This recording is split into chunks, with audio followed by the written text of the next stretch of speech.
Hello everyone. Let's discuss few questions from rotational mechanics and moment of inertia. Exercise question 7.8. A non-uniform bar of weight W is suspended at rest by two strings of negligible weight as shown in figure. The angles made by the strings with the vertical are 36.9 degree and 53.2 degree respectively. The bar is 2 meter long. Calculate the distance d of the center of gravity of the bar from its left end. So you can see here this is the weight or the center of gravity, okay, and the distance d is marked here from one end to the center of gravity. That is the one we have to calculate. The angles are given here. Now you can see here the system is in equilibrium. System is in equilibrium. There will be tension acting on the first string, okay, so we can mark it as this is the tension, say it as tension T1, and the other end is also connected with another string, and there will also have a tension, say it as the tension T2, okay, tension T1 and tension T2. This tension T1 and T2 we can resolve into two components, okay, we can resolve this tension into two components, okay, this is the resolution. If this is an angle 36.9, so this angle also become 36.9 degree. So what is the component of tension vertically?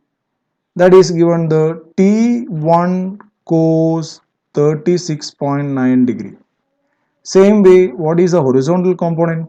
That is T1 sin 36.9 degree. Same way, T2 also can be resolved into two components. These are the two components. If this is 53.1 degree, so this is also 53.1 degree, okay.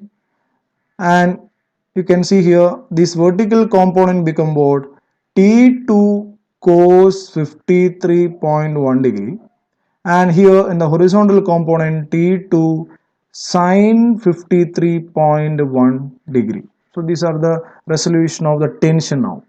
And here this distance is given as d. So what is the remaining distance? The total length of the road is given the 2 meter. So remaining distance become what? 2 minus d meter. 2 minus d meter. Now as we already know, the system is in equilibrium. The system is in equilibrium. So first of all we will be considering here about the equilibrium condition along horizontal direction. Okay, in horizontal direction what is the equilibrium condition? You can see here horizontally which all forces are acting here. That is T1 sin 36.9 degree, which must be equal to what? T2 sin 53.1 degree. These are equal because this is an equilibrium condition, right? So we can write from here T1 divided by T2 is equal to sin 53.1 degree divided by sin 36.9 degree. It should be calculated here. So if you use the logarithm table, okay, you can calculate T1 divided by T2 is equal to sin 53.1 degree. You will be getting nearly 0.797 divided by sin 36.9 degrees, approximately you can see here 0.6004. This value is equal to 1.33. Okay, 1.3319 will come, we write it as 1.33 approximately. So we can make a conclusion here. T1 is equal to 1.3319 times T2. 1.3319 times T2. Now, so this is one we have done here, equilibrium condition along horizontal direction. Okay. Now what we can consider here, it also must be rotational equilibrium. It also must be what? Rotational equilibrium. That means it should not rotate. So there are vertical forces are acting. T1 cos 36.9 and T2 cos 53.9. Correct? So next one we are going to consider here for rotational equilibrium. For rotational equilibrium. For rotational equilibrium mean that is due to the vertical forces.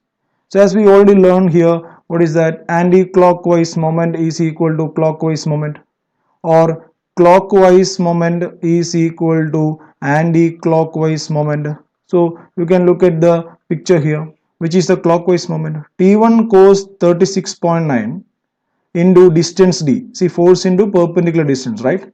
So clockwise moment we can write it as T1 cos 36.9 into distance, perpendicular distance. So just to consider, this is the center of gravity is the axis, or we can consider it as a fulcrum. What is anti-clockwise moment? T2 cos 53.1, okay, into 2 minus d, into 2 minus d. Now the calculation should be done here, okay. So before that, there are two terms are the T1 and T2, okay. So we have to write for T1. What is T1 here? That is already we have calculated 1.3319 T2, okay, into cos 36.9 into d, which must be equal to T2 into cos 53.1 into 2 minus d. Okay, now T2 will cancel. Now remaining one is the calculation. We can write now 1.3319 into cos 36.9, that is equal to 0.7997 into d must be equal to what? Cos 53.1. What is a cos 53.1? Which is equal to 0.6004 into 2 minus d, that is 1.0651. If you multiply this one, 1.0651 into d, okay, which must be equal to 0.6004 into 2 minus d. Now from this one, if you calculate, you will be getting the d is equal to approximately d is equal to what? 72.1 centimeter, or 0.72 meter. So this is the answer you are getting for this question. Let's do the exercise question 7.9. A car weighs 1800 kilogram. The distance between its front and back axle is 1.8 meter. So these are the two axles. This is the back axle and this is the front axle. The distance between back axle and the front axle, it is given the 1.8 meter. Okay. Now its center of gravity is 1.05 meter behind the front axle. So just to consider, this is the center of gravity. I'm marking it as capital letter G. So definitely mg will be acting vertically downward in that point of G. Now that distance is given from the front axle, that is equal to 1.05 meter. Okay. Determine the force exerted by the level ground on each front wheel and each back wheel. So in the front wheel mean there are two tires are there. In the back wheel also there are two tires are there. That means force exerted by the road on the car will be through the tires. So let's calculate the force exerted on the front wheels is said as F1, and the force exerted on the back wheels by the road you say it as F2. Now we have to calculate here F1 and F2. In order to calculate F1 and F2, we are considering the rotational equilibrium concept. Rotational equilibrium. As we already know, what is the rotational equilibrium? Anti-clockwise moment is equal to clockwise moment, or clockwise moment is equal to anti-clockwise moment. So let's find out the rotational equilibrium about the front wheel. About the front wheel means the front wheel you can consider it as the fulcrum or the pivot. So there are two forces are acting, F2 and mg. So we can write here F2 into, what is the perpendicular distance from the pivot to the F2? That is 1.8 meter, which must be equal to mg into the perpendicular distance, that is equal to what? 1.05 meter. That means we can calculate here from this equation F2 is equal to mg. Mg means what? The weight of the car, 1800 into gravity is equal to what? 9.8. We can consider here 9.8 into 1.05 all divided by 1.8 meter. If you do this calculation, you will be getting F2 is equal to 10,290 Newton is the force exerted on back tires by the road. So what is the force on each tire in the back side? That is equal to 10,290 Newton divided by 2, that is equal to 5,145 Newton is the force on each tire in the back side by the road.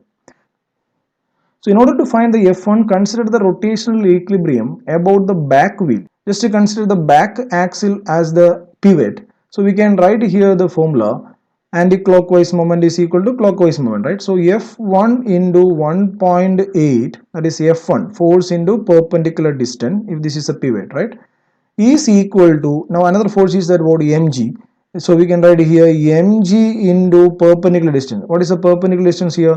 That is this is the perpendicular distance. That means 1.8 minus 1.05, that is equal to what, 0.75. So we can write here F1 into 1.8, which is equal to mass is 1800 kilogram into gravity is 9.8 into 0.75. So if you do this calculation, you will be getting F1 is equal to 7,315 Newton. Therefore, on each tire, what is the force on each tire? So we can say here 7,350, that is acting on two tires, right? So one tire divided by 2, which is equal to 3,675 Newton. These are the forces acting on each tire in the back side and on the front side. Okay.